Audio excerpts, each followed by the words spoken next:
Bueno, entonces vamos a continuar el día de hoy para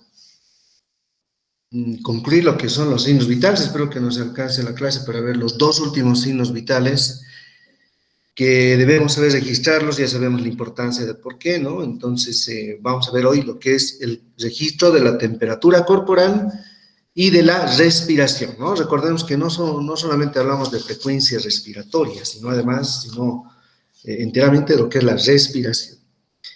Bien, entonces vamos a ver dónde está nuestra presentación para luego ya mostrarles cómo debemos hacer ciertos procedimientos, ¿no?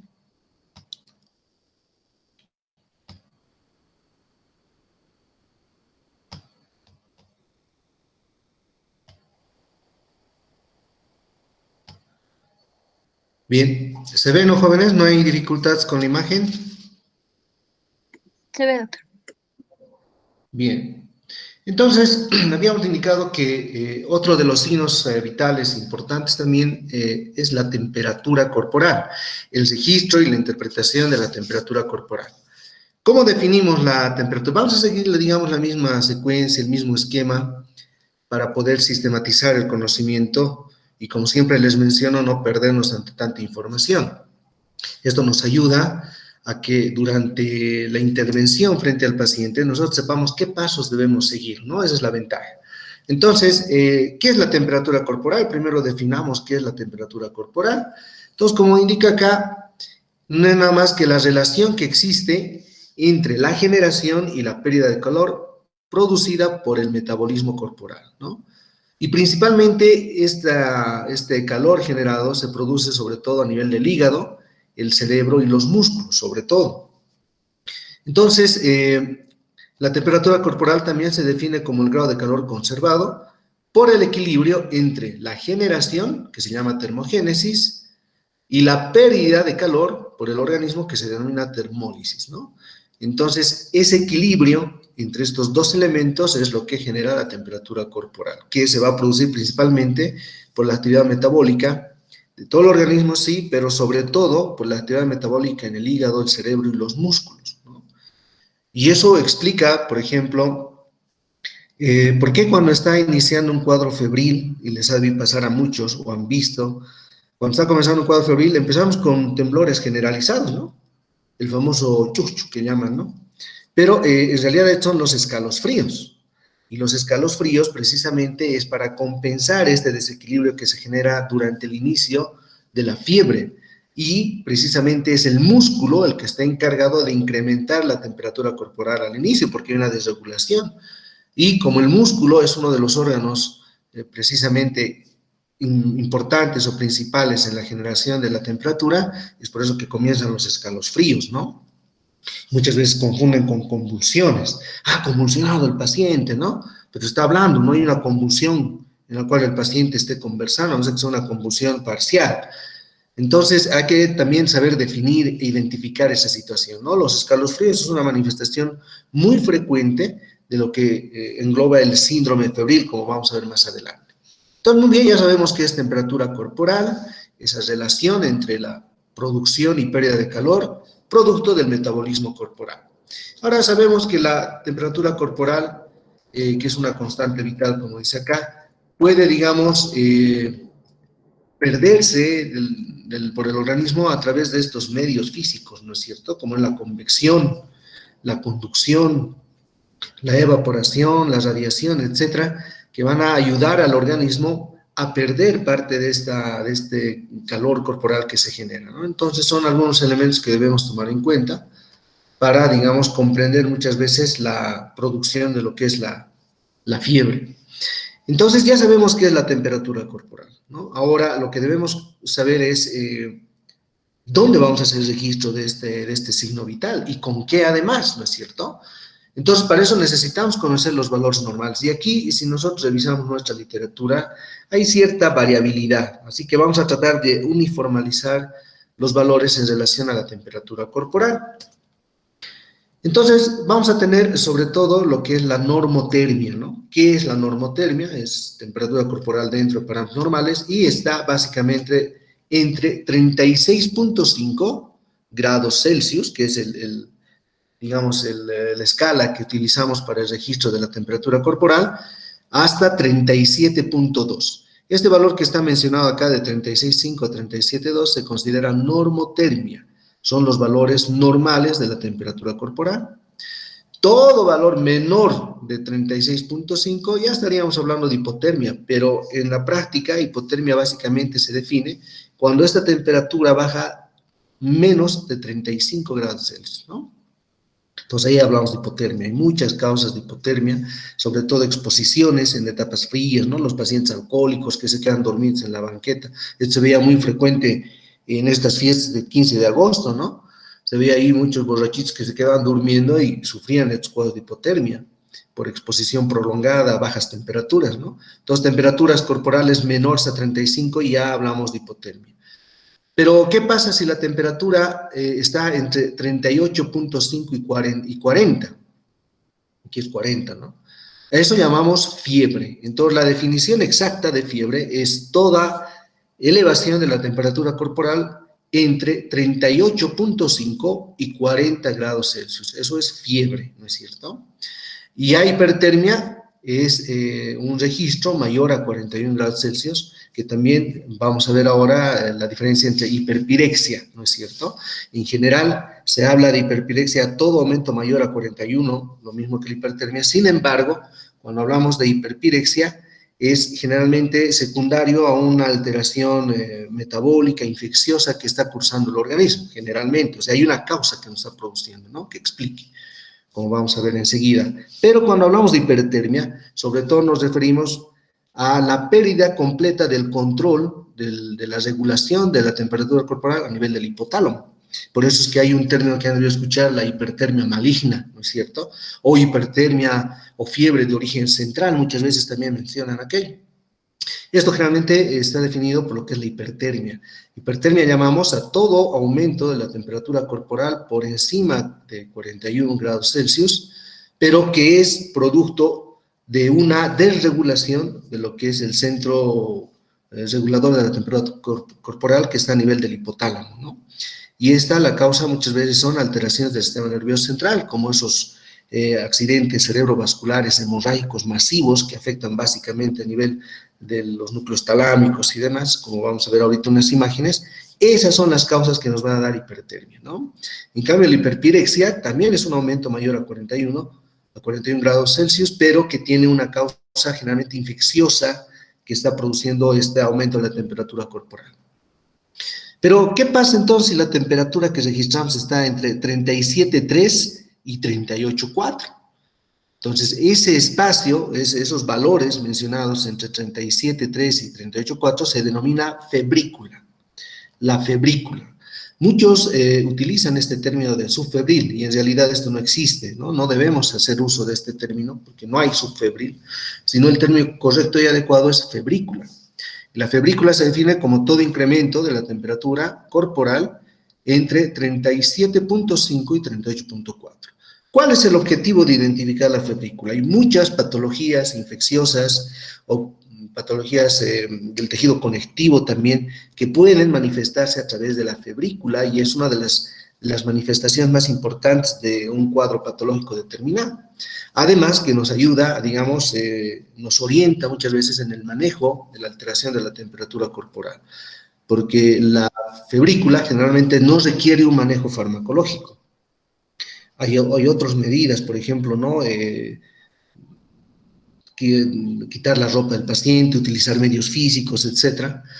Pero sí, cuando el paciente ya está presentando fiebre, en la mayor parte de los casos es necesario controlar esta alteración a través de el uso de ciertos fármacos, los antipiréticos, que está dado sobre todo por el acetaminofén, ¿no? el paracetamol, pero también los antiinflamatorios no esteroideos que tienen un efecto también antipirético, como el ibuprofeno.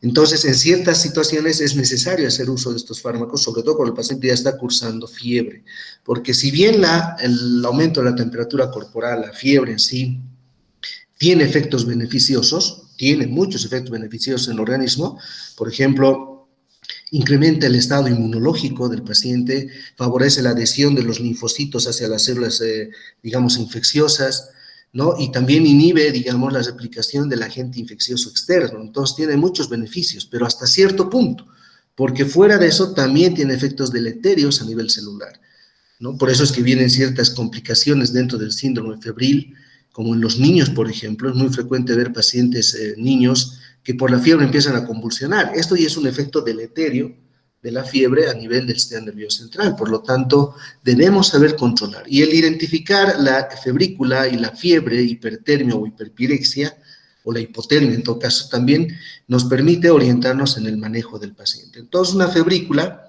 es característica de ciertas patologías, una manifestación específica muchas veces, y en general no requiere manejo farmacológico, ¿no? En cambio, la fiebre sí requiere fármacos, sobre todo en pacientes que tienen algún factor de riesgo o mayor tendencia a complicaciones, como los niños.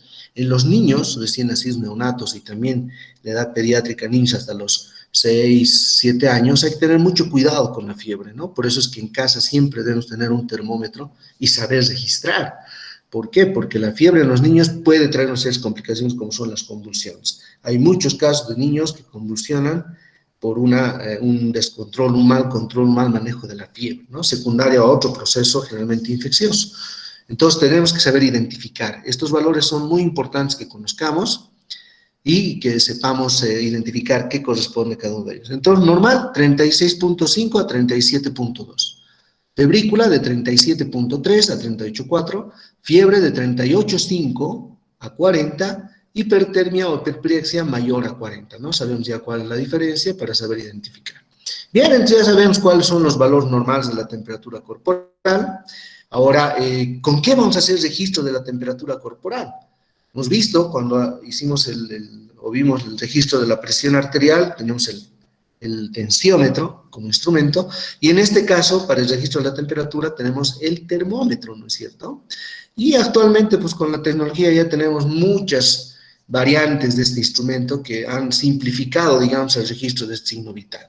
Sin embargo, sigue vigente y va a seguir vigente por mucho tiempo este instrumento que es el termómetro de mercurio y el que debemos saber identificar, leer y interpretar, ¿no? Porque en la actualidad existen muchos otros instrumentos, ¿no? Láser, como vamos a ver aquí creo que hay, aquí está. Este, por ejemplo, es el termómetro de mercurio, ¿no? Así son los termómetros de mercurio, son muy accesibles, relativamente baratos, bueno, debe costar entre unos 7, 10 bolivianos, ¿no es cierto? Cada uno. Vamos a ver ahorita qué tipos de estos instrumentos también hay, pero también encontramos en el mercado estos otros, ¿no? Fíjense la gran variabilidad de termómetros que encontramos, instrumentos para el registro de la temperatura corporal. Fíjense, estos también son termómetros ya algo digitales, ¿no? Aquí lo mismo, estos son con láser, simplemente hay que apuntar a la piel del paciente y ya tenemos el registro, otro termómetro de mercurio, aquí otro láser que incluso cambian de colores dependiendo del nivel de registro de la temperatura, que pueden controlar la temperatura a nivel del cuerpo, de la piel o también del ambiente, ¿no? Muchas mamás utilizan esto cuando quieren preparar los biberoncitos de los niños, por ejemplo. Con esto, miren si está en buena temperatura, ¿no? Entonces, tiene muchas ventajas, ¿no? Sin embargo, como todo instrumento tecnológico, también tenemos que saber y ver que esté completamente calibrado.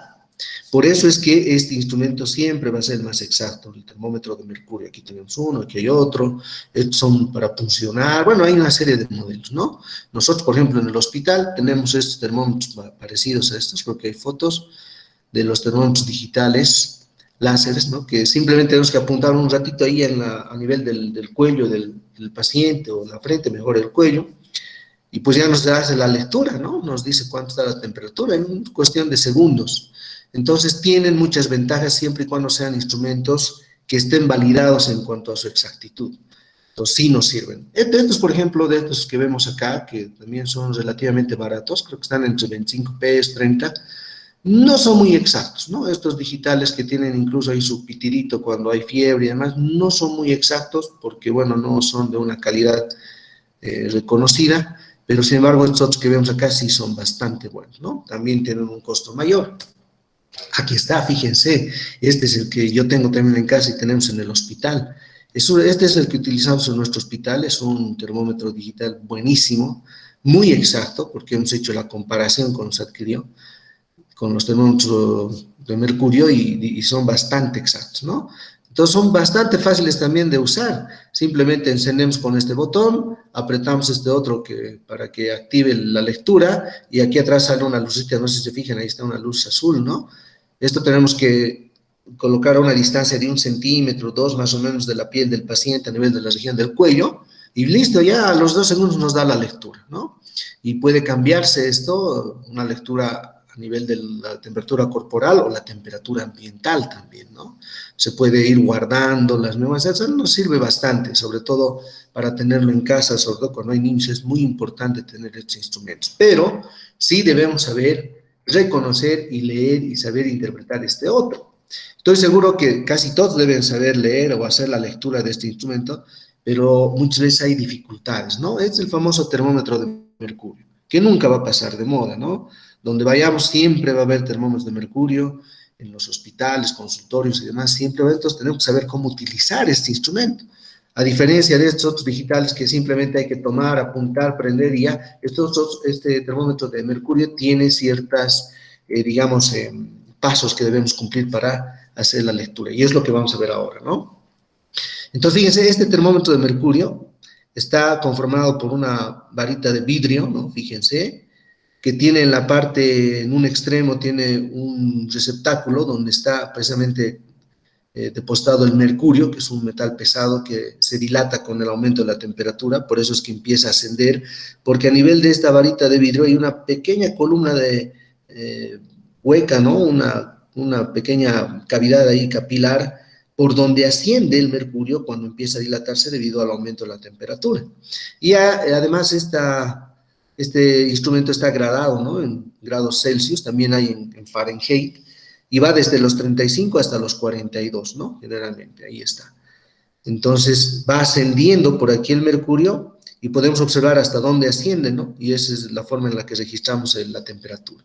Este, por ejemplo, es un termómetro para uso, de acuerdo a las técnicas, como vamos a ver enseguida, para el uso de una técnica oral, ¿no? ¿Por qué decimos que es oral? Porque la parte del bulbo, que es así como se llama esta partecita distal donde está alojado el mercurio, es un poquito más larga y un poco más delgada, ¿no? A diferencia de este otro, si ustedes se fijan bien, parecen los mismos, sin embargo, no son iguales. ¿Por qué? Porque aquí la parte del bulbo es más cortita y es más gruesa. Esto es un termómetro para la técnica rectal. En cambio, este es un termómetro que se utiliza para la técnica oral. Enseguida vamos a ver eso. Ahorita vamos viendo qué instrumentos utilizamos. Luego vamos a ver cómo, ¿no? Ahí vamos a ver cómo. Pues fíjense, este otro termómetro igual está gradado en grados Celsius de 35 hasta 42. Inclusive aquí nos pone, digamos, el parámetro del valor normal de la temperatura. A ver, de alguien está prendido su micrófono, creo, jóvenes. Cuidado. Entonces, fíjense aquí, por ejemplo, 37, ¿no? Que más o menos está, habíamos indicado que es de 36,5 a 37,2. Entonces, fíjense, está aquí también 37 está en un recuadro. Pero resulta que muchas veces hay ciertas dificultades para la lectura, sobre todo, ¿no? Para la lectura. Entonces, si nosotros prestamos atención en este instrumento, y les había dicho que podría con CIA, ¿no? Se van a fijar que el termómetro tiene una forma triangular, el termómetro de mercurio, sea este para la lectura de la técnica oral o rectal, tiene una forma triangular y tiene una base y un vértice. Y en la base hay una tira de diferente color, en este caso es amarillo, ¿no? En otros es blanco. Entonces, esa tira que tiene un color diferente nos sirve para poner contraste a la columnita de mercurio que va a ir ascendiendo por ese pequeño tubito capilar que está en medio, ¿no? Y el vértice, porque como esto tiene una forma triangular, el vértice o la punta nos sirve como un lente de aumento, jóvenes. Entonces, si nosotros movemos milimétricamente, si ponemos este vértice a la altura de nuestros ojos, a ver, por aquí no sé si hay, aquí está otro, ¿no? Fíjense, si nosotros ponemos a la altura de nuestros ojos este vértice del termómetro, ahorita vamos a ver, les voy a mostrar, pues este vértice nos sirve como un lente de aumento y hace que esa columna de mercurio, que es muy finita, aumente en tamaño, en grosor. Entonces podemos ver con mayor facilidad hasta dónde asciende, la columna de mercurio. Entonces, ¿cuál es la forma correcta para hacer la lectura de este termómetro? Vamos a colocar esta parte plana, la base del termómetro, hacia atrás, donde está colocado esta cinta amarilla o blanca, que es el color de contraste para ver la columna de mercurio, se coloca hacia atrás, y el vértice del termómetro, de esa forma triangular que tiene, hacia la altura de nuestros ojos. Y ahí movemos milimétricamente, ¿no?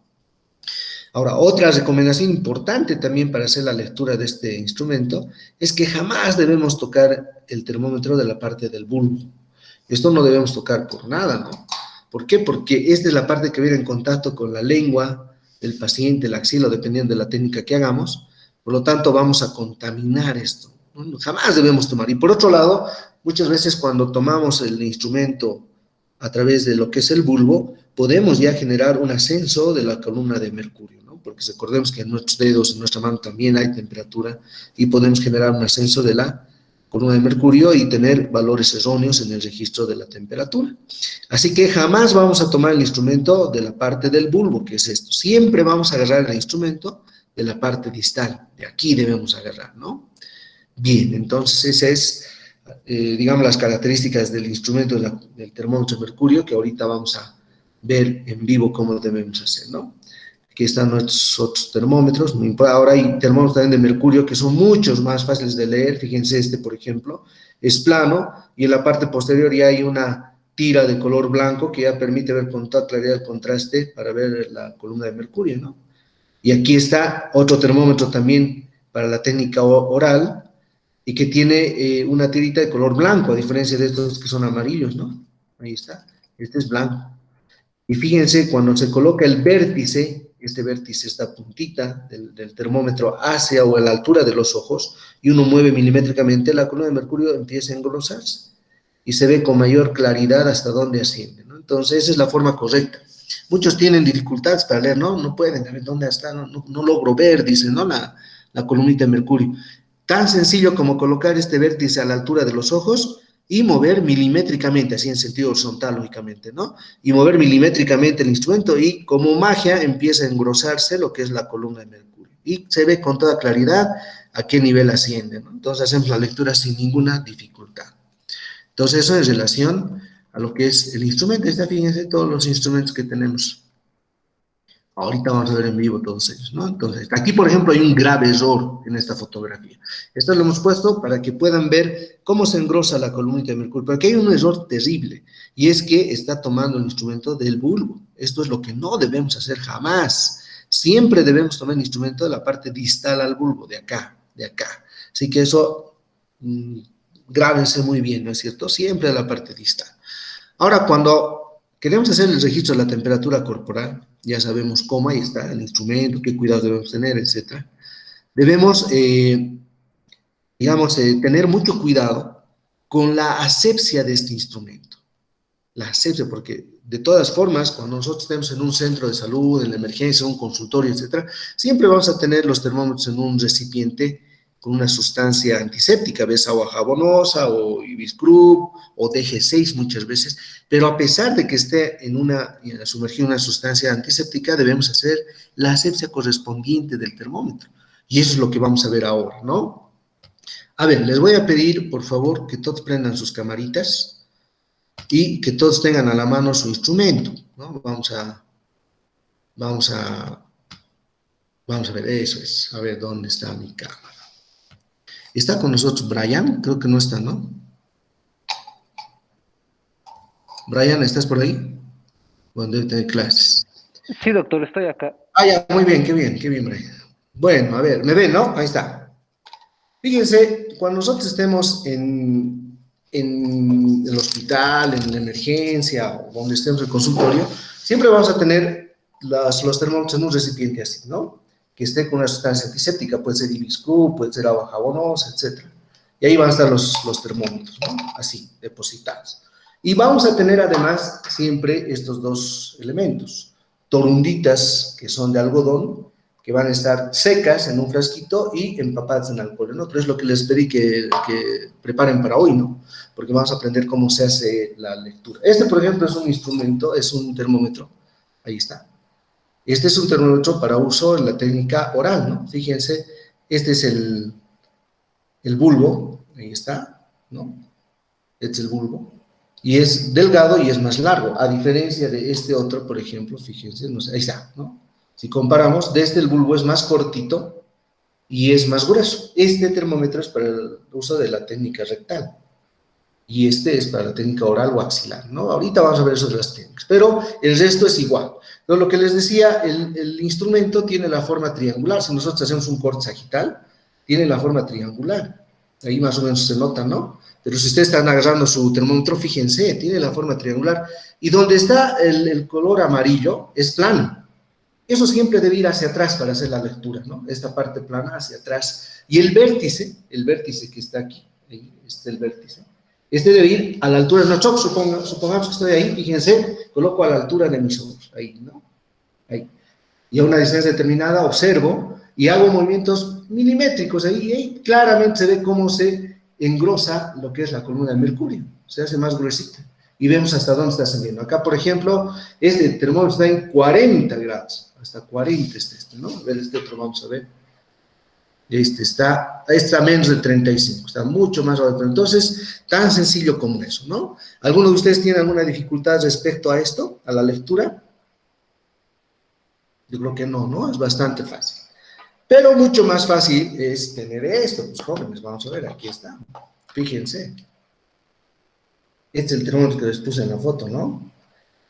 Este es muy bueno. Y lamentablemente ya no hay para vender, ¿no? Esta marca es excelente. Este es el que tenemos en nuestro hospital. Casi todos nos compramos, ¿sabes? Porque realmente es bueno, ¿no? Con un botoncito ahí se enciende, fíjense, ahí está. Y con él se aprieta el botón y se marca ahí. Ahí, ¿no? Ahí estoy con fiebre teóricamente, 37,6, ¿no? Nos da alarma y demás. Entonces, fíjense, es buenísimo este instrumento. Siempre hay que tenerlo en casa. Bueno, entonces, ahora vamos con lo que es la asepsia del instrumento. Habíamos indicado que los termómetros siempre van a estar en un recipiente así, ¿no? O diferente, pero siempre en un recipiente que tenga una antiséptico, una sustancia, agua jabonosa o demás.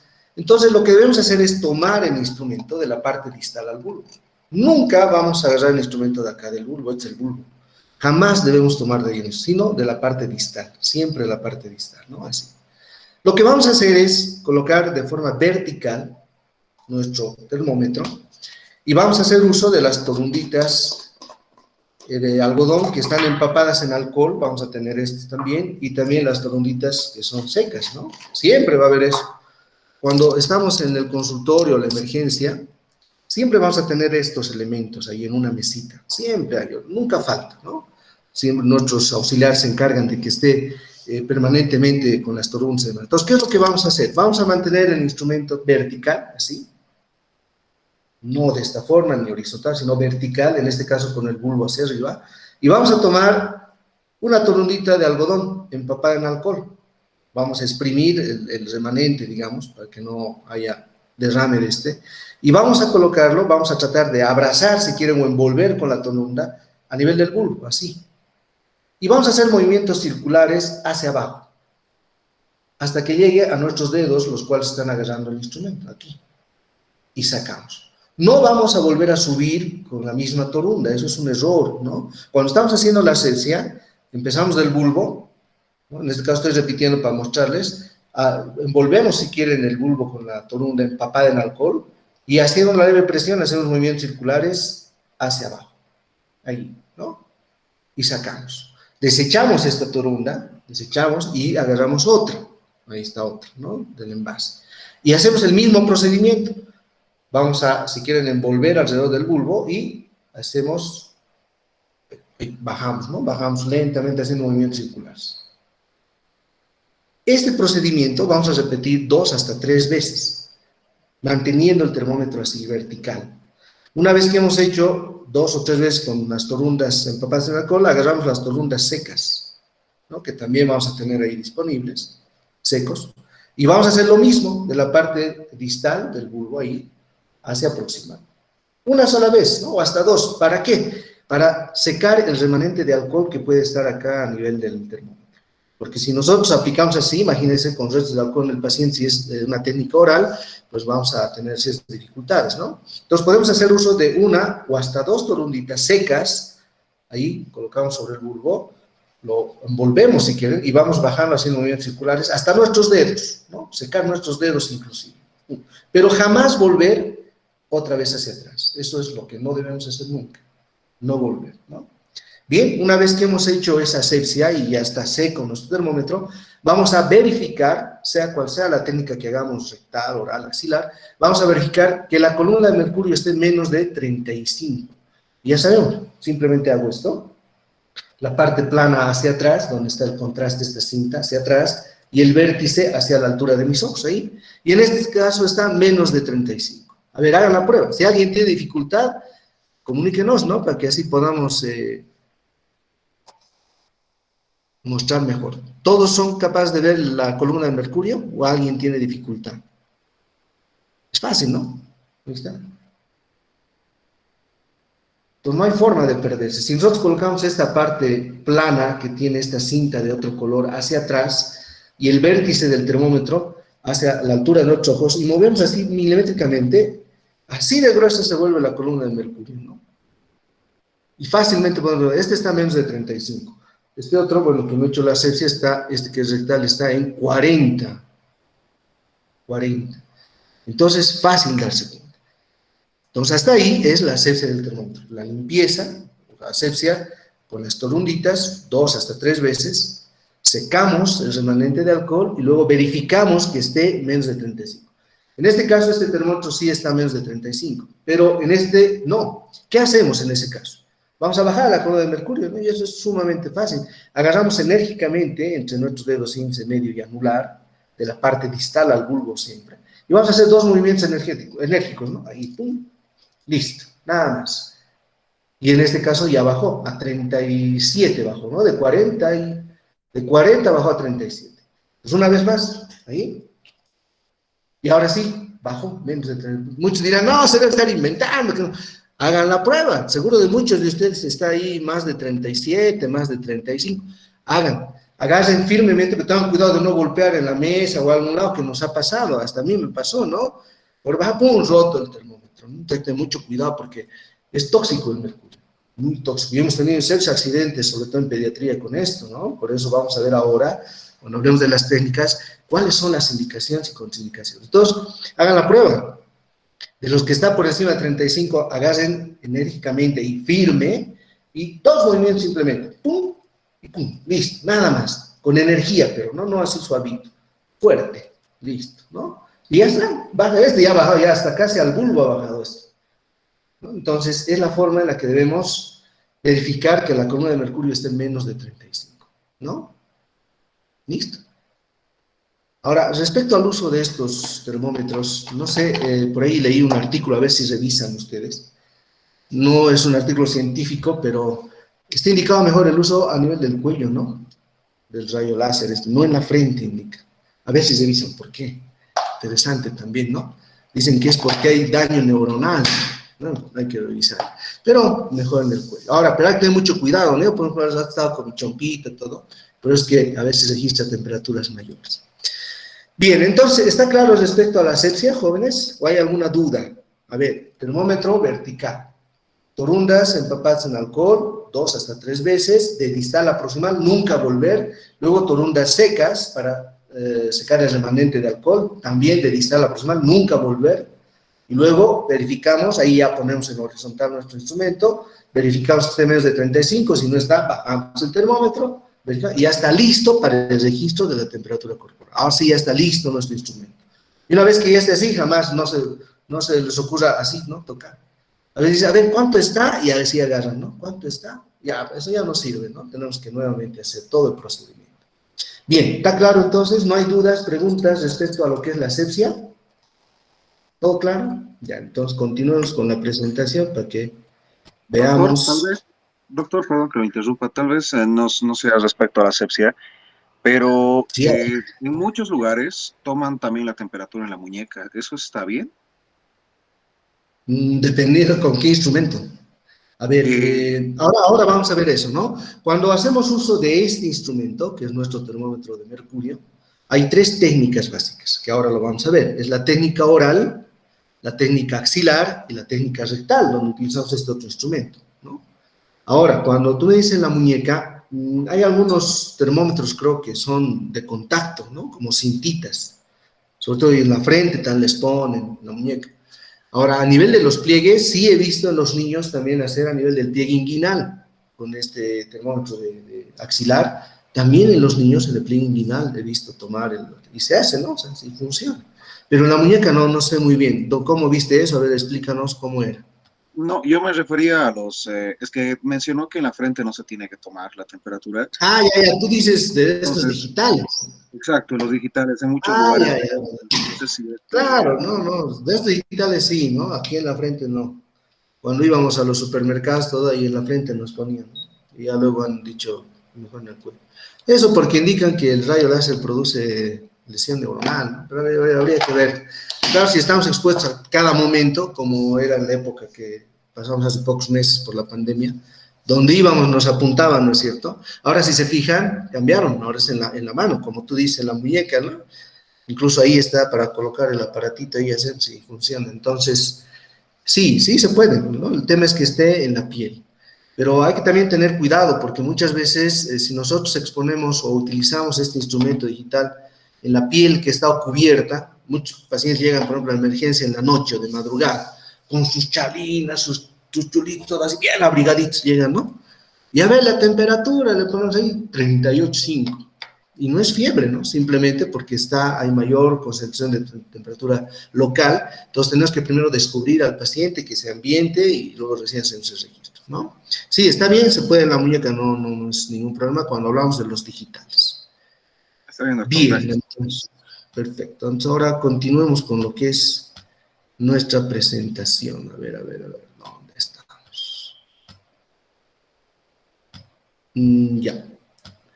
Bueno, ahora hablemos respecto a las técnicas, ¿no? A las técnicas de registro. Habíamos dicho que hay tres, cuando utilizamos nuestro termómetro de mercurio, ya, ¿se ven los jóvenes o hay dificultad? ¿No hay? No, doctor, se ve bien. Ya, entonces, habíamos dicho que hay tres técnicas, la técnica oral, axilar y rectal. Cuando necesitamos hacer el registro de temperatura, pues va a depender del contexto general, el contexto clínico del paciente y de muchas otras situaciones para que definamos qué tipo de técnica vamos a utilizar. Entonces aquí viene conocer cuáles son las indicaciones y contraindicaciones de cada una de estas técnicas. Sobre todo, vamos a hablar de las contraindicaciones. ¿En qué caso no debería yo hacer uso de esta técnica? Aquí, por ejemplo, vemos la técnica axilar, aquí rectal, ¿no? Entonces, en relación a la técnica oral, cuando hacemos, digamos, el uso de la técnica oral para el registro de la temperatura, ¿en qué situación no voy a hacer uso de esta técnica? Mejor nos referiremos a las contraindicaciones más que indicaciones, ¿no? ¿Cuáles serían las contraindicaciones, digamos, absolutas para el uso de esta técnica? Primero, niños. En niños menores de 6 años está contraindicado completamente. Y eso hemos tenido experiencias terribles, ¿no? En el hospital. Como nosotros tenemos siempre comunicación con nuestros colegas pediatras, en la guardia, en la emergencia, entonces vienen, si nos comentan, ay, hágamelo una radiografía, por favor, lo ha mordido el termómetro, se lo ha tragado el mercurio, queremos ver dónde está, ¿no? Eso es terrible. Intoxicación por mercurio y metales pesados es grave, ¿no?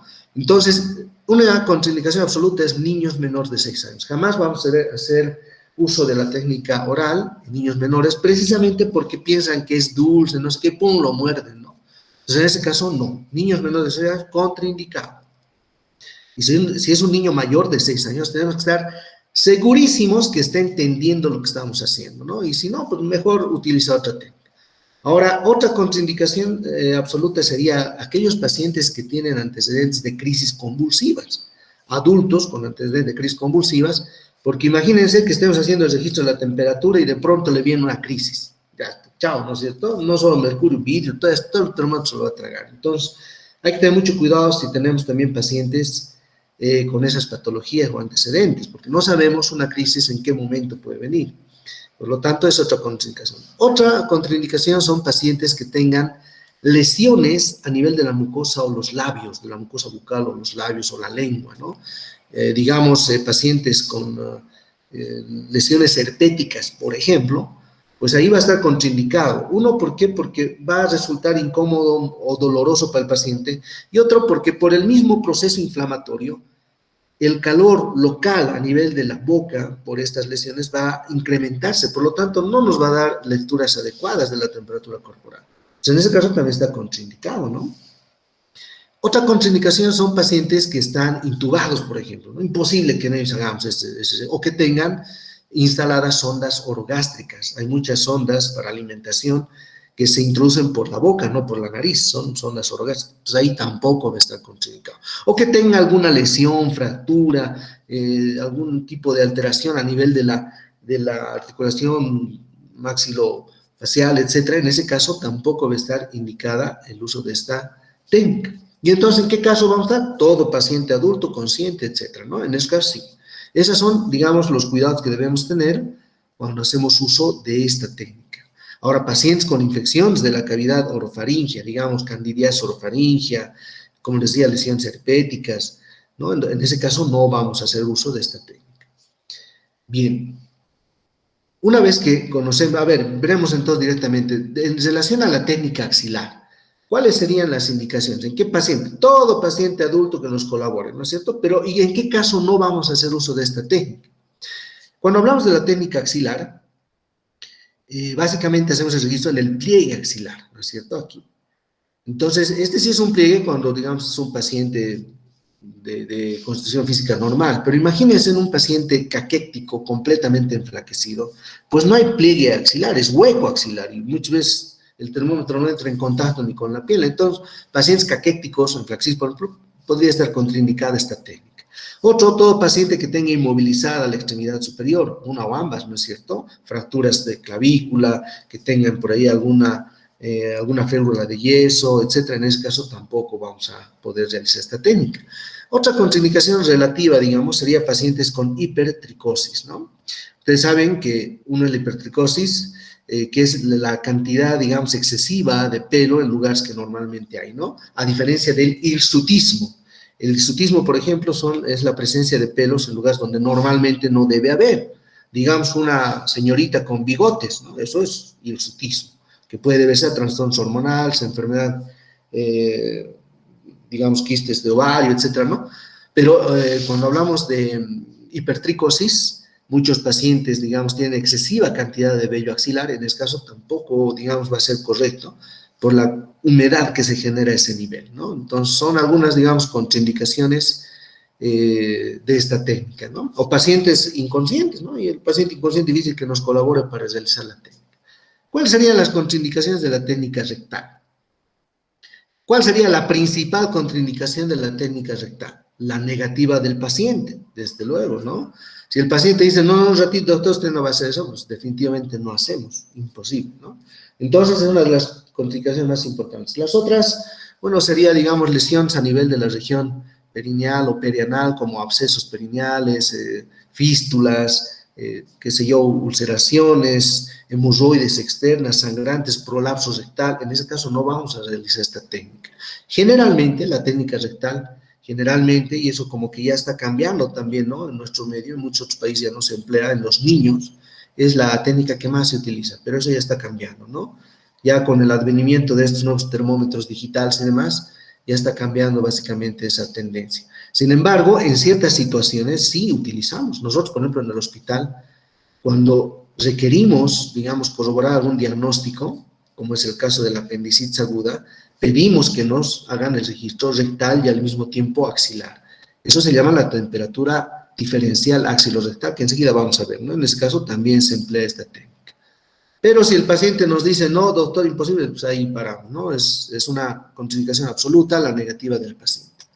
Bien, entonces eso es en relación a las técnicas, ¿no es cierto? Ahora, también tenemos que saber que si estamos realizando la evaluación de la técnica oral, el termómetro o el bulbo, que es básicamente el que tiene que estar en contacto con la mucosa bucal, tiene que ir aplicado a nivel del piso de la boca. Entonces, cuando hablamos de esta técnica, una vez que hemos hecho la asepsia completa y correcta del termómetro, vamos a pedir al paciente que abra la boca, como vemos acá en la fotografía, que levante la lengua, Y nosotros agarrando el termómetro aplicamos el mismo en el piso de la boca, aquí, como vemos acá, en el piso de la boca, agarrando el termómetro. Luego le decimos, baje la lengua y cierre la boca apretando el termómetro con los labios, ¿no? Hay que explicarle que no muerde el termómetro. Y el termómetro debemos colocarlo de forma transversal. A ver, no sé si me dejo entender esta partecita. Transversal quiere decir que apliquemos desde una comisura, así. No de frente, no de frente. Por si hacemos eso, aquí por eso ustedes se fijan, no está de frente el termómetro, está como que de costado, si quieren llamarlo así, no de forma lateral, introduciendo por la parte de la comisura. Por si colocamos de frente, de hecho el paciente lo va a derramar y se va a caer el termómetro. Así trate de ajustar con los labios, no va a poder. Entonces, de forma lateral, vamos a coser de este lado o de este otro lado, colocamos el bulbo a nivel del piso de la boca, le pedimos baje la lengua, por favor, y cierre la boca, ajuste o apriete el termómetro con los labios sin morder, ¿no? Y listo. ¿Y qué tiempo debe estar ahí en la boca cuando realizamos la técnica oral? 3 minutos. Solo 3 minutos, ni más ni menos. Si dejamos menos tiempo, pues hay riesgo de que tengamos valores incorrectos, menores a lo real, y si dejamos más de 3 minutos, probablemente se incrementen estos valores. Entonces son 3 minutos, hay que controlar muy bien cuando aplicamos la técnica oral, ¿no? 3 minutos.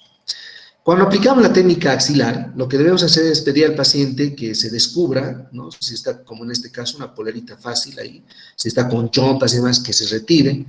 Le vamos a pedir que levante el brazo y siempre vamos a tener en el consultorio, emergencia, etcétera, la disposición de apósitos, ¿no? Entonces, le vamos a dar un apósito para que el paciente se seque la región axilar.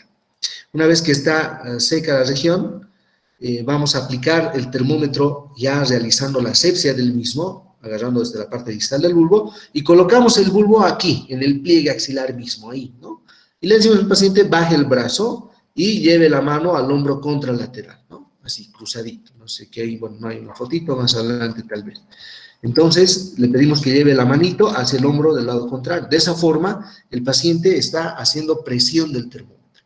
¿Qué tiempo vamos a dejar aquí en la técnica axilar? 5 minutos, solo 5 minutos, ni más ni menos, ¿no? Entonces, tenemos que ser muy exactos cuando realizamos la técnica axilar. Y finalmente, la técnica rectal. Cuando hacemos uso de la técnica rectal, bueno, debemos posicionar al paciente. Una vez que el paciente haya accedido, haya dado consentimiento, bueno, posicionamos al paciente. La posición que generalmente se emplea para el registro de la temperatura rectal es la posición de Sims, así se llama, ¿no? Y es el de cúbito lateral, puede ser derecho o izquierdo, dependiendo de la situación, de cúbito lateral, donde la extremidad inferior está extendida y la superior está flexionada. Es la posición de Sims. Esta misma posición se utiliza para el examen proctológico, que lo vamos a ver de aquí a unos 4 o 5 módulos, ¿no? Ahí vamos a ver con detalle la situación. Entonces, aquí se aplica la posición de Sims. En los niños, bueno, es posición de litotomía o ginecológica, ¿no? Entonces, se separa el pliegue interglúteo y se debe lubricar el termómetro rectal, ¿no? El que habíamos visto que tiene el bulbo más cortito. Una vez que se ha hecho la asepsia, se ha verificado que está a menos de 35, lubricamos. Cuando se realiza la técnica rectal, tenemos también un recipiente que tiene generalmente lubricante. También se utiliza silocaína en gel al 2%. No debemos utilizar la vaselina, ¿no? Que en muchos centros se utiliza la vaselina. No, no es correcto. ¿Por qué? Porque la vaselina es irritante para la mucosa, entonces no es correcto. Se debe utilizar gel hidrosoluble o bien la silocaína en gel al 2%, ¿no? Se lubrica levemente ahí la punta, el bulbo del termómetro y se introduce lentamente, ¿no? Lentito debemos introducir haciendo movimientos circulares.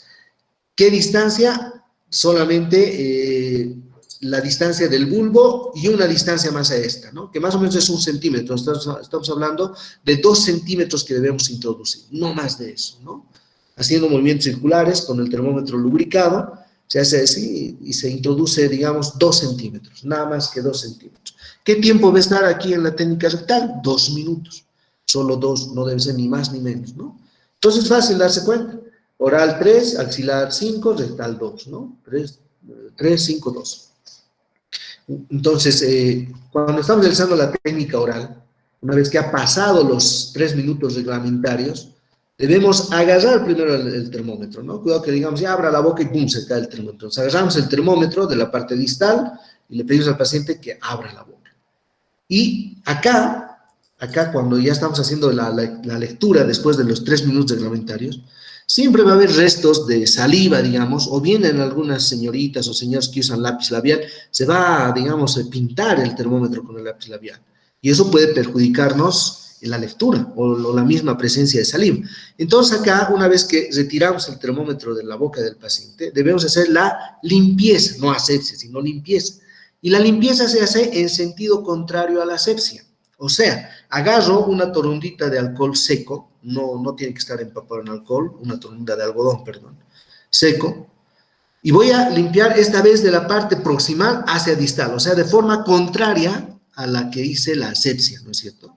Recordemos, la asepsia hemos hecho de la parte del bulbo hacia proximal. Ahora, cuando estoy agarrando el termómetro, voy a limpiar con una torunda de algodón seca, no empapada en alcohol, de la parte proximal a distal, una sola vez, ¿no? Agarro la torunda, una sola pasada, y ahí se acabó.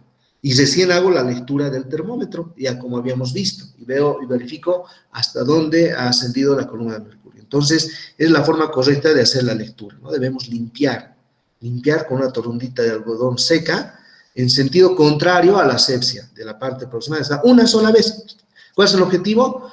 Digamos, secar los restos de saliva o lápiz labial o alguna otra cosa que quede por ahí, ¿no? En la técnica axilar es lo mismo.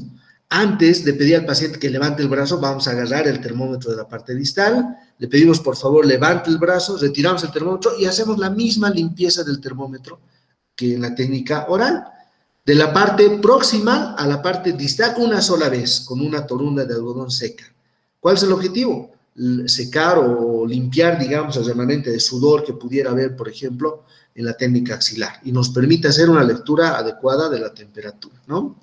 ¿Qué hacemos en la técnica rectal? También debemos hacer la limpieza, no hacer sino limpieza. Entonces, para el retiro en la técnica rectal, una vez que han pasado los 3 minutos o los 2 minutos reglamentarios, retiramos el termómetro igual, de la misma forma que hemos introducido, haciendo movimientos circulares de forma muy delicada.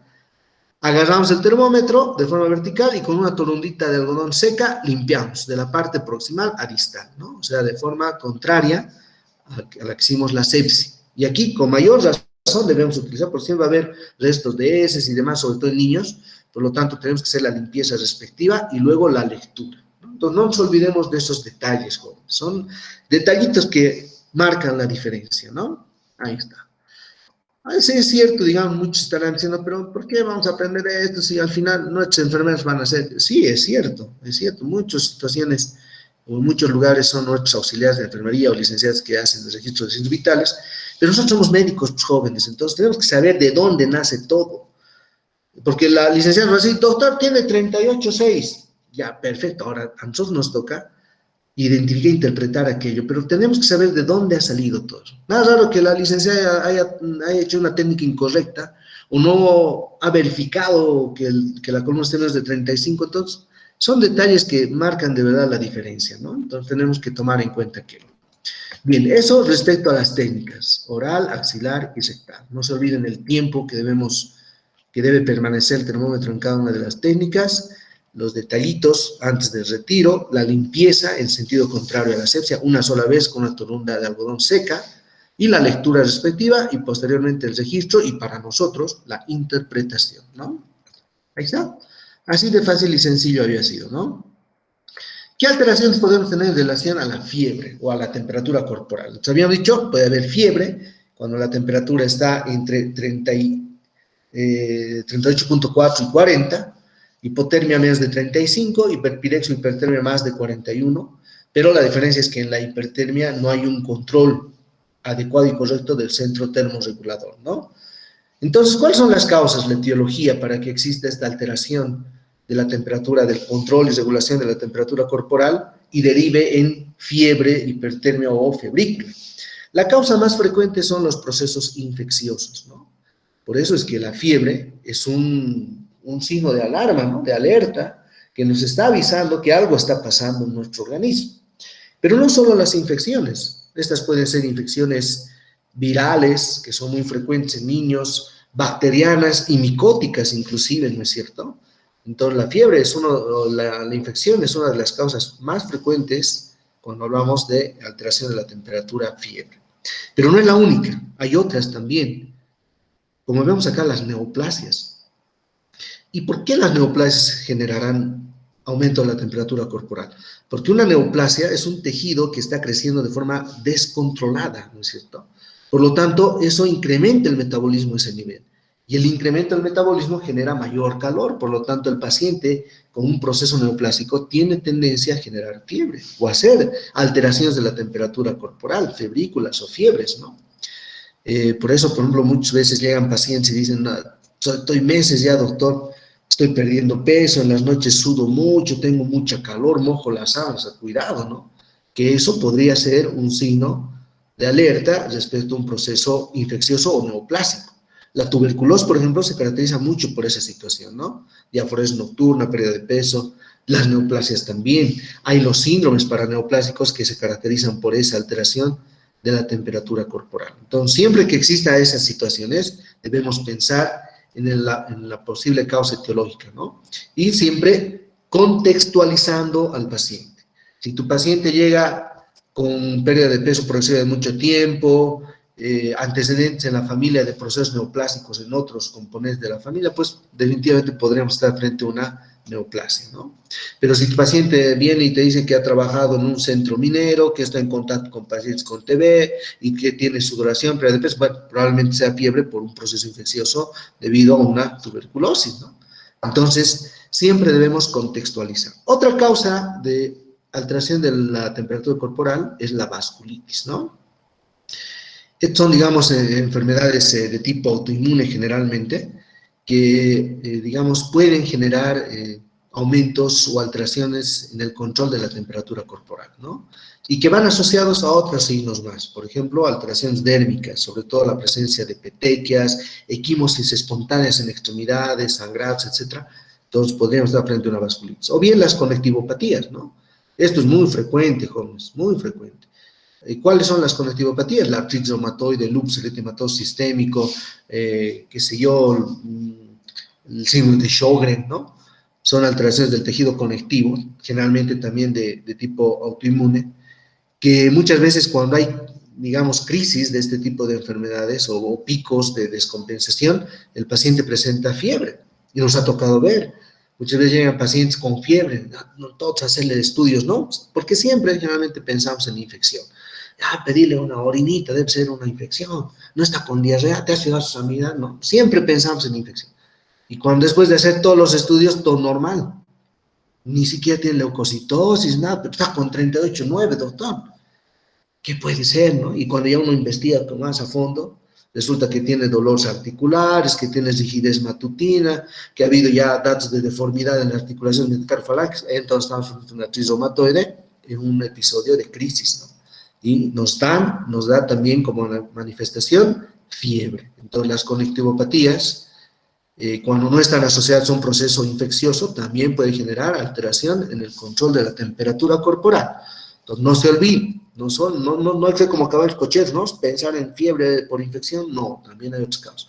Otra causa también son las causas tóxico-farmacológicas, también, ¿no? Algunos fueron relacionados con fiebre o con alteraciones del control de la temperatura corporal. También algunas endocrinopatías, sobre todo el hipertiroidismo, la enfermedad de Graves-Basedow, y eso me acuerdo muy bien, nos llegó hace algunos años un paciente joven con alteración del estado de conciencia y fiebre. Pucha, ¿qué es ahora? ¿Qué tiene este joven? Así, ¿no? Locos, ponían una fiebre, alteración debe ser meningitis.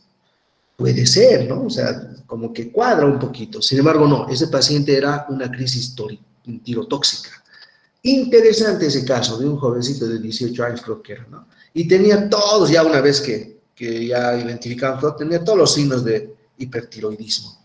Pérdida de peso progresiva, sin causa aparente, intolerancia al calor, ¿no? Piel sudorosa, etcétera, todos aquellos, y estaba también manifestándose con fiebre y alteración del estado de conciencia por un hipertiroidismo, ¿no? Entonces, endocrinopatías también. Patologías del sistema nervioso central. Esto, sobre todo, asociados a lo que llamamos la hipertermia, ¿no es cierto?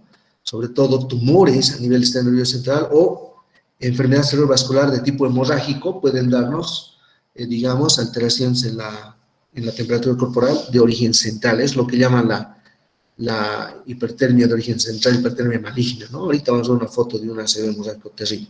Y también hay estos casos, ¿no? la fiebre o alteración de la temperatura simulada o también llamada facticia, así se llama, facticia. Y esto debemos llegar a este diagnóstico siempre y cuando descartemos todas estas otras causas etiológicas, ¿no? Porque sí existen, jóvenes, aunque no crean, hay pacientes que no sé cómo lo hacen, creo que frotan ahí con su lengua el termómetro, no sé de qué manera, pero al final resulta que están con fiebre cuando en realidad no tienen.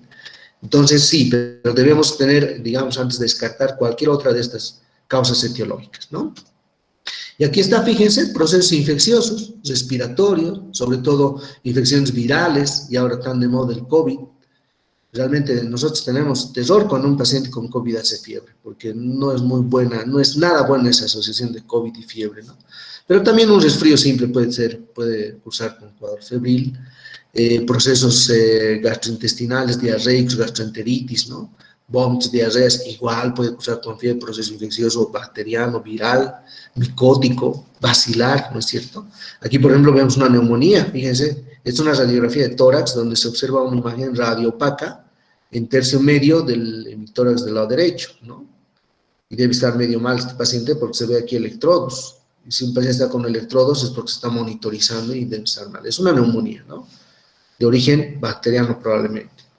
Y esto es lo que les decía, esto que vemos acá es una tomografía simple de cráneo, donde se ve, bueno, en la tomografía hablamos de densidades, ¿no? A diferencia de la radiografía que se ve de claridades, opacidades, en tomografía hablamos de densidades. Hiperdensidad es lo que representa el sangrado. Toda esta mancha blanca que ven aquí es sangre, ¿no? Y todo lo que se ve negro oscuro generalmente es isquemia, infarto. Y aquí vemos una hemorragia a nivel talámico del lado derecho, ¿no? Fíjense. Terrible hemorragia. Entonces, esto de hecho nos va a ocasionar una desregulación de lo que es el control termogénico en el cuerpo y el paciente va a hacer fiebre. Y hemos visto muchos pacientes con este tipo de cuadros que vienen primero por alteración súbita del estado de conciencia y los familiares dicen previo a eso se quejaba de cefalea y de pronto se desmayó y ya no despertó más, empezó a roncar, es muy característico eso, y al venir doctor se ha puesto caliente, caliente y verdad, ¿no? Entonces 41, más de 41. Ya, pues encontramos eso, más algunos otros signos que van a ir aprendiendo poco a poco, Babinski, por ejemplo. Ya, esto no es hemorrágico, ¿no? Le hacemos la tomografía y encontramos estas cosas, ¿no? Y hemos visto muchos casos, no es algo que solo describen los libros, ¿no? Se ve en la realidad, en la práctica diaria que nosotros tenemos cuando ya estamos, digamos, cumpliendo con nuestro servicio y demás, vemos todos los días estas cosas, ¿no? Entonces se ve. Esta es una hemorragia talámica, probablemente por una crisis hipertensiva o alguna angiopatía amiloide, ¿no? Dependiendo del contexto que nos da este tipo de sangrado. Y muchas veces son hemorragias cerebrales que no tienen chance, digamos, quirúrgico, ¿no? Porque la localización son estructuras profundas. Los hematomas subdurales, hemorragias parenquimatosas corticales, subcorticales, generalmente tienen acceso quirúrgico, pero estas, imagínense cómo se va a operar. Y esto es grave porque además se ve que hay translocación ventricular, ¿no? O volcado ventricular que llaman, estos son los ventrículos laterales, y la sangre ya está entrando a los ventrículos, porque esta mancha no debería haber acá, el ventrículo se ve así negro como esto, ¿no? Pero aquí hay sangre, y además hay un desplazamiento de la línea media, si ustedes se fijan, no está la línea al mediecito, se está desplazando a este lado, y hay edema perilesional, mucho terrible, ¿no? Estas cosas son terribles que se pueden observar, pero una causa de hipertermia de origen central. Bien, entonces, cuando nosotros estamos con un paciente, sobre todo hospitalizado, dentro de lo que es el expediente clínico del paciente, la historia clínica, hay una hoja, ¿no? Que es la hoja de signos vitales, donde se hace el registro de estos signos vitales, presión, pulso arterial, temperatura, en horarios diferentes, generalmente en la mañana, en la tarde y en la noche, ¿no? Entonces se hace un registro de esto. Y como se va registrando a lo largo del día y durante todos los días que el paciente está hospitalizado, se van dibujando curvas de temperatura, ¿no? Estas son las famosas curvas del registro de la temperatura corporal. Y entonces, dependiendo del comportamiento o de las características que se genere en esta curva térmica, que así se llama, nosotros podemos más o menos orientarnos en el origen o el problema que el paciente esté cursando, ¿no? Porque muchas de estas curvas térmicas que se generan a lo largo de varios días tienen un patrón tan característico que nos hace pensar en una determinada patología, sobre todo infecciosa. Este, por ejemplo, si ustedes prestan atención, este paciente ingresó el 1 de julio, por decir, ¿no? Y se le tomó, ese día tuvo temperatura de 37, pero al día siguiente subió a 39, fíjense, súbitamente. Y ya desde ese día se mantuvo ahí arriba. 38,2 al tercer día, 39,1 al cuarto, 38,3 al quinto, 39 otra vez al sexto, y así. Siempre he estado confiando. Y si nosotros nos fijamos, la diferencia de registro a registro es menos de 1 grado. ¿No es cierto? Es menos de 1 grado. Por lo tanto, a esto se denomina la fiebre continua. Fiebre continua, cuando el paciente tiene, digamos, fiebres entre un control y otro menos de 1 grado centígrado. Entonces es la fiebre continua. Y esto es muy frecuente en procesos neumónicos, cuadros sépticos, choques sépticos, ¿no? Ahí está. Entonces es un tipo de curva térmica, la fiebre continua. Pero ¿qué tal si este paciente tiene también aumentos de la temperatura corporal, pero también tiene descensos súbitos? Acá, por ejemplo, el primer día está a 35, al segundo subió a 37,8. Luego bajó a 37,2, que está bien nomás, y de pronto al cuarto día se sube a 38,8. Para el quinto bajó a 37, y para el sexto subió a 39,2. Fíjense, la diferencia entre un registro y otro, perdón, es más de 1 grado.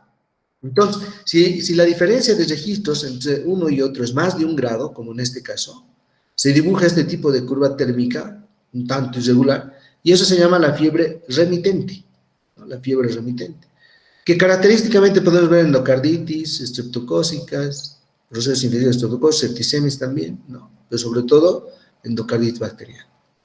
Entonces, para eso nos sirve, ¿no? Nos orienta. ¿Y qué tal si este paciente tiene un día de fiebre y luego tiene 2 días o 3 días de apirexia? Estamos hablando de la fiebre terciaria, y si es 4, cuartal, etcétera, propio del paludismo. Esto se llama fiebre intermitente, ¿no? Entonces, eso nos ayuda a registrar las curvas térmicas. La cuartana, ahí está, del paludismo, dependiendo si es Vivax o Vale, etcétera, ¿no? Ahí está. Fiebre recurrente. Después de varios días de fiebre, hay varios días de apirexia, o de normotermia, si quieren llamarlo, ¿no? Mírense, aquí el segundo día de internación estuvo en 40, luego 39,5, como fiebre continua, pero al sexto día, ¡pum!, cayó al séptimo día a valores normales. Y para el 11º día, otra vez fiebre, durante varios días. Entonces, la fiebre recurrente es cuando hay periodos de varios días de fiebre, seguidos de varios días de normotermia, luego otra vez fiebre. Esa es la fiebre recurrente, característico de la brucelosis, ¿no? La fiebre éctica es muy bonita, ¿no? Son aumentos súbitos y descensos súbitos de la temperatura corporal, de tal forma que en la curva térmica se dibujan como agujas, por eso es éctica, ¿no? O en aguja también se llama. Muy característico de la tuberculosis pulmonar. O abscesos, ¿no? Pacientes con abscesos sufrénicos, etcétera, podríamos tener este tipo de comportamiento de curva térmica, la fiebre éctica. Aumentos súbitos, descensos súbitos de la temperatura corporal. Ahí está, ¿no? Y eso, hay muchos otros tipos, la fiebre en dromedario también, ¿no? Un libro muy bonito para ver esto de las curvas térmicas es el libro del doctor Alpide. No sé si alguno conoce. Yo he tenido la dicha de conocerlo al doctor Alpide, era docente de semiología cuando yo estaba con usted en la facultad. Falleció lamentablemente, ¿no? Hace muchos ya. Pero él escribió un libro y está en la biblioteca, a ver si lo revisan. Es muy bonito ese libro, muy bonito. Porque aparte de tener, digamos, un resumen de varios libros, hay plasmado la experiencia del doctor y es una maravilla, era gastroenterólogo el doctor Alpide. Entonces, muy bonito ese libro. Ahí van a encontrar muy explicado el tipo esto de las curvas térmicas, ¿no? Bien, entonces, cuando hablamos de alteraciones de la temperatura corporal, también tenemos que saber y reconocer e identificar lo que es el síndrome febril y el famoso FOD, o fiebre de origen desconocido, ¿no? Son dos cosas completamente diferentes, ¿no? Pero, sin embargo, hay muchas veces confusión y resulta que nos ha tocado ver, lamentablemente, ¿no? Van pacientes al primer nivel, digamos, de atención y resulta que encuentran que tienen 39 y los mandan como fiebre de origen desconocido. Eso no es fiebre, pero entonces unifiquemos esos o conozcamos esos criterios, ¿no? El síndrome febril, como dice su nombre, es un conjunto de signos y síntomas y punto, ahí se acabó. Eso es síndrome febril y que tiene ciertas características, ¿no es cierto? Entonces, ¿cuáles son esas características del síndrome febril?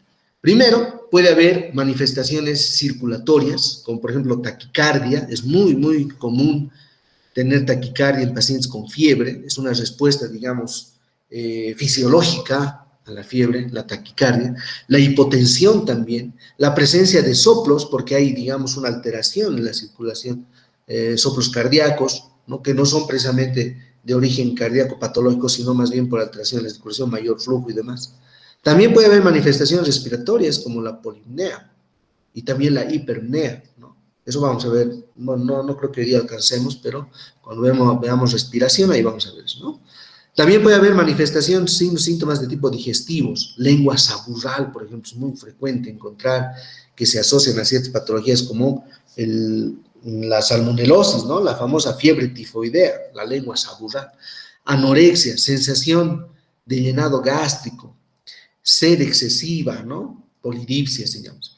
También puede haber, digamos, manifestaciones nerviosas, astenia, inapetencia, cefalea, diaforesis, escalofríos, delirio y generalmente convulsiones y también herpes labial, ¿no? Sí, es muy frecuente, sobre todo en pacientes con neumonía, fiebre, herpes labial, y ahí está su diagnóstico. Entonces, eso es lo que caracteriza el síndrome febril. A diferencia de lo que es la fiebre de origen desconocido. Esto tiene criterios, digamos, para hablar de fiebre de origen desconocido. Estos son los criterios, ¿no? Fiebre que dura más de 3 semanas o tiene una duración mayor a 3 semanas, pero que entre los controles diarios, por lo menos 3 veces al día, es mayor a 38.3. Eso es importante.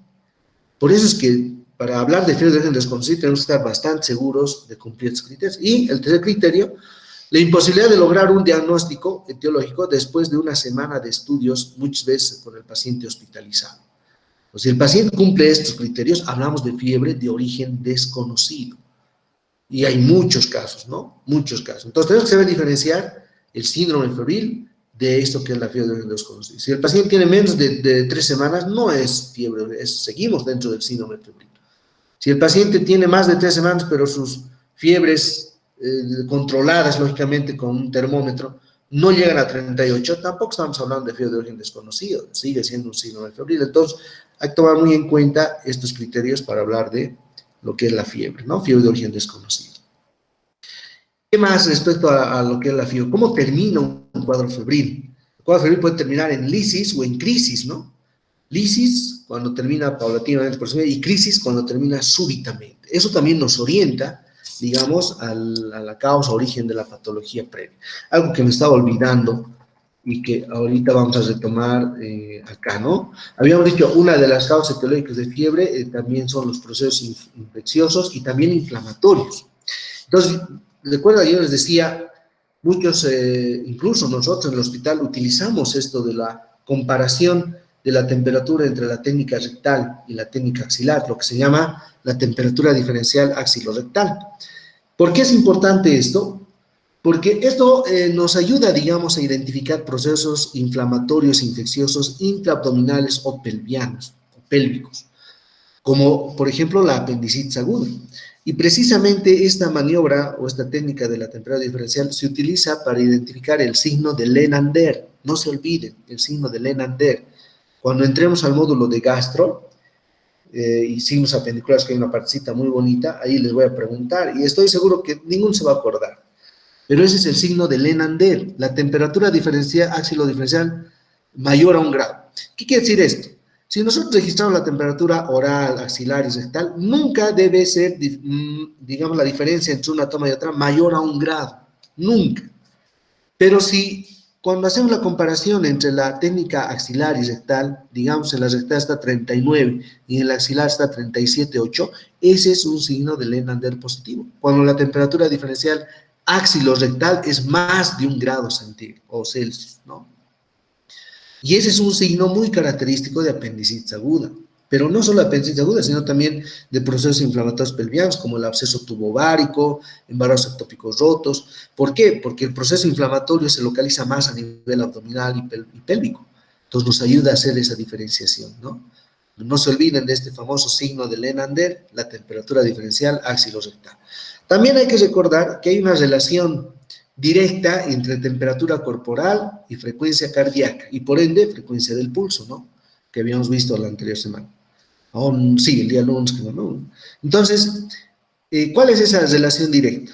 Nos dice que por cada grado de fiebre, eso hay que entender bien, la frecuencia cardíaca aumenta entre 10 y 15 pulsaciones por minuto y por ende la frecuencia del pulso también. Por eso es que todo paciente que está con fiebre va a estar taquicárdico y por ende taquisfígmico, ¿no? Porque la relación es directa. A mayor temperatura corporal, mayor frecuencia cardíaca, que es una respuesta, digamos, fisiológica de nuestro organismo. ¿Y cuál es esa relación? Que por cada grado de fiebre, la frecuencia cardíaca aumenta entre 10 y 15 latidos por minuto. Entonces, se dice por cada grado de fiebre, para que mi paciente tenga 115 latidos por minuto, ¿cuánto de temperatura tendría que tener? Si estamos hablando de la relación, 39,5, ¿no es cierto? Porque dice por cada grado por encima de fiebre. Fiebre es 38,5, entonces tiene que ser por encima de eso, ¿no? No se comprende la situación. Entonces, a tomar en cuenta también esa digamos, esa característica de la relación entre la temperatura y la frecuencia cardíaca. Y muchas veces esta relación o sea, no se presenta. El paciente tiene fiebre, digamos 39, y su frecuencia cardíaca está en 88. Pero como si el doctor Obama ha dicho que no es así. Bueno, resulta que sí puede presentarse y es manifestación de algunas patologías, digamos, muy características, ¿no? A eso se llama bradicardia relativa. Y la bradicardia relativa es una de las manifestaciones del síndrome o de la salmonelosis, de la fiebre tifoidea. Entonces, si no se cumple esta relación directa entre frecuencia cardíaca y temperatura corporal, entonces estamos hablando de una bradicardia relativa, ¿no? Que es característico de procesos infecciosos como la salmonelosis. Por cada grado de fiebre, entonces la frecuencia cardíaca aumenta entre 10 y 15 latidos por minuto, ¿no? Entonces, a tomar en cuenta también esa relación. Bien, ¿alguna pregunta que tengamos hasta acá, jóvenes, en relación a lo que es la fiebre o la temperatura corporal?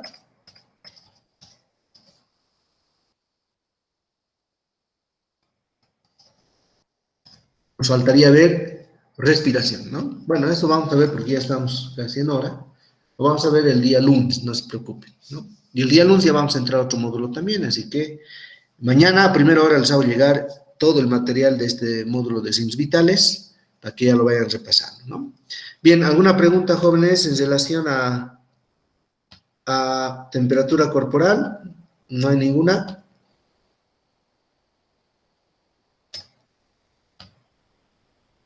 ¿Ninguna? Brian, algo que me estoy olvidando tal vez.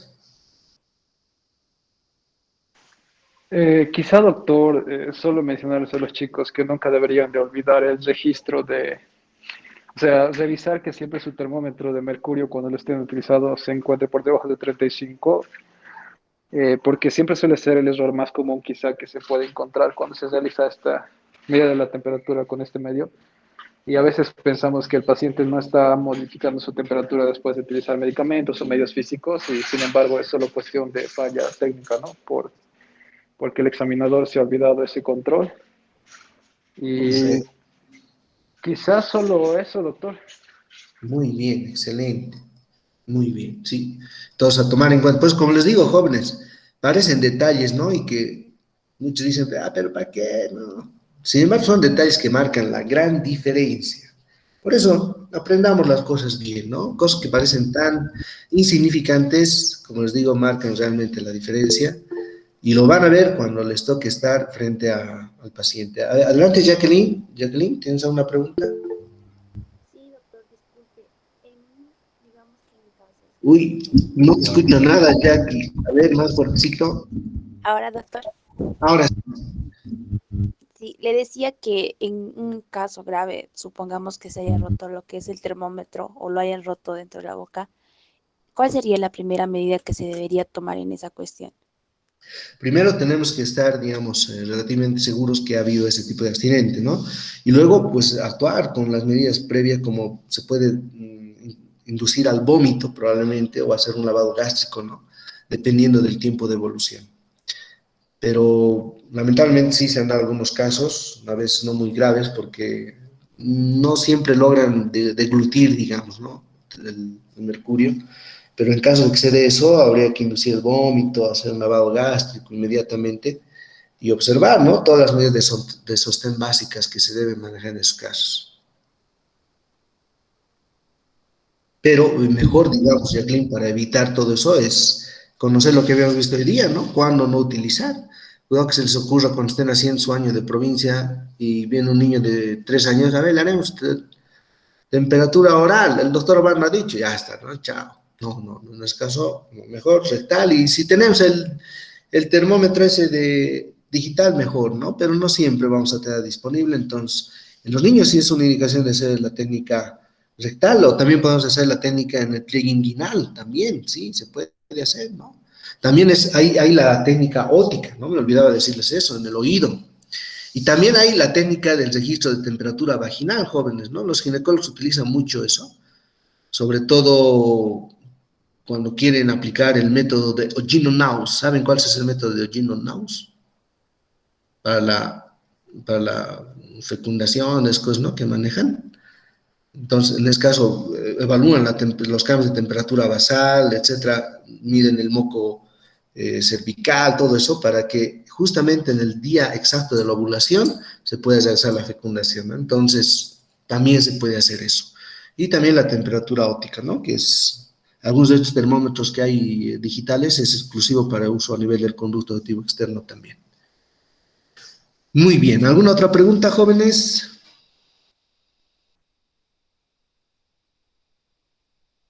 ¿No hay ninguna? Doctor, una pregunta solo para aclarar.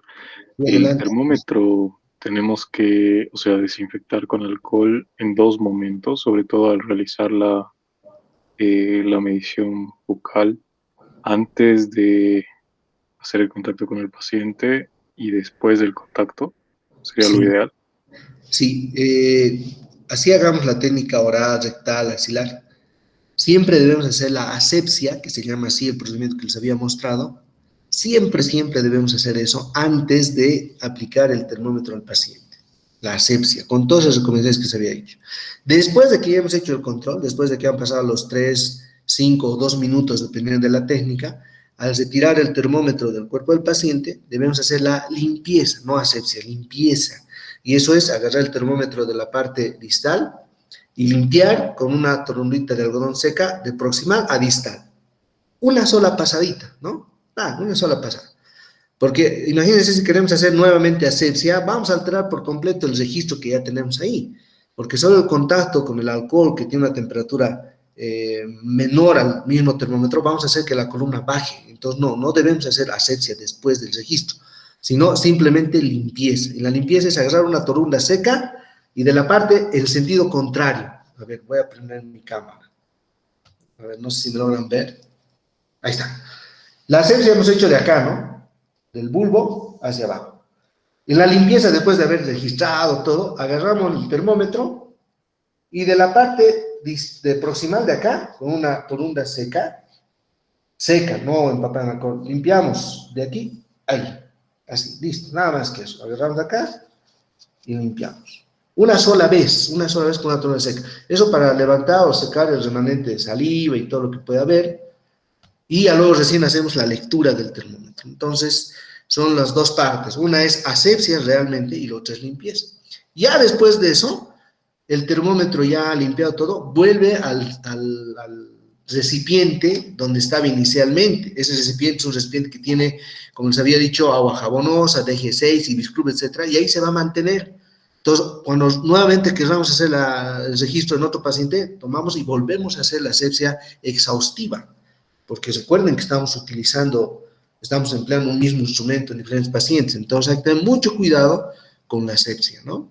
Asepsia al inicio antes, después es limpieza y luego va a un recipiente donde ya de entrada hay un elemento antiséptico propio y va a estar ahí sumergido el termómetro. Miroslava levantó la mano. Adelante, Miroslava. Doctor, una duda. Después de esto, obviamente que lo volvemos a colocar el termómetro al recipiente, ¿cuánto Sí. tiempo sería lo apropiado para que nuevamente volvamos a utilizar ese mismo termómetro en otro paciente? Generalmente ese recipiente que les menciono es a tope, ¿no? O sea, está cubriendo más de la mitad del cuerpo del termómetro. Entonces, con que entre en contacto una sola vez, ya podemos volver a reutilizar, pero siempre hay que tener cuidado de hacer una excelente asepsia, ¿no? Por eso les había mostrado el detalle y hay que hacerlo. Cuando utilizamos estos termómetros de mercurio, tenemos que ser muy cuidadosos en la asepsia. O sea, con que esté un momento sumergido y luego ya podemos sacar, ya podemos hacer eso. No es necesario que esté horas ahí, ¿no? Simplemente con que entre en contacto completo. Incluso en algunos lugares hay una llavecita de agua, ¿no? Un chorrito de agua. Lo sacas del recipiente donde está el antiséptico, sumergido el termómetro, y lo llevas primero al chorro de agua. Y luego recién haces la asepsia, ¿no? También en algunos lugares hay eso. En otros está directamente ahí el recipiente, pero depende mucho de nosotros que hagamos una correcta asepsia, ¿no? Y también la limpieza posterior. Y esto es mucho más, digamos, estricto, sobre todo en pediatría, cuando hacemos uso de la técnica rectal. Ahí es muy estricto, ¿no? O sea, los termómetros rectales están en recipientes diferentes y ahí tenemos que ser mucho más estrictos con la asepsia.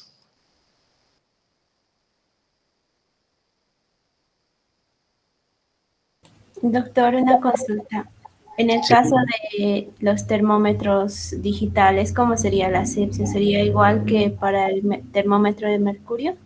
No, claro, los termómetros digitales que tienen que entrar en contacto con la mucosa, sí, eso sí, hay que hacer la asepsia de la misma forma, ¿no? Pero estos termómetros digitales, digamos, que no entran en contacto ni con la piel, porque a distancia de esos no requieren ningún cuidado, ¿no? Pero los que sí entran en contacto, como los ópticos o los que sí vamos a hacer contacto con la mucosa, debemos hacer el mismo tipo de asepsia. Lógicamente aquí ya no hay eso, digamos, de hacer la lectura después, verificar que esté menos de 35, no, porque ya de entrada, cuando está utilizando, se coloca el instrumento automáticamente está menos de 35 y empieza a hacer la lectura. Pero como les había dicho anteriormente, esos termómetros no son muy exactos, ¿no? Quizá estos digitales láser son mucho mejores, pero si no tenemos otra opción, pues igual hay que hacer la asepsia. De hecho, sí tenemos que hacer la asepsia estricta porque estén entrando en contacto con el paciente, ¿no? Más ahora todavía. Ahora los cuidados de bioseguridad tenemos que ser extremistas en eso, ¿no?